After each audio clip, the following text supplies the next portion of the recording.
Why was MySpace so slow to load?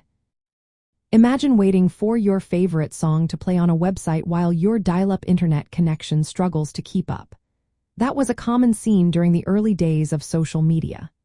MySpace, the giant of the early 2000 era, was often slow to load, and there are a few clear reasons why.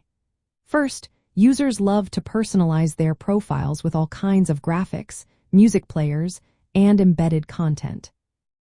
These customizations meant large images, auto-playing music, and complex HTML or Flash elements, which took longer to load, especially with the slow internet speeds of the time.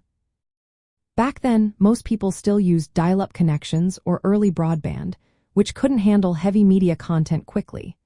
MySpace's design encouraged users to add lots of media, making pages rich but also heavy. Second, the platform's infrastructure was not built to handle the rapid growth it experienced. As millions of users signed up and created profiles, the servers and databases often became overwhelmed. This led to slow responses, errors, and sometimes pages that just wouldn't load at all. The site was constantly trying to update and improve its software and storage systems, but these updates sometimes caused bugs and instability, making loading times even longer. Another factor was the way MySpace was built. It relied heavily on Flash, a technology popular at the time for animations and multimedia. Flash content, while visually appealing, was notorious for slowing down page loads because it required extra processing power and was often poorly optimized. Plus, the site's heavy use of auto-playing music meant that even before you saw the page, music would start playing, adding to the load time and making the experience frustrating for some users.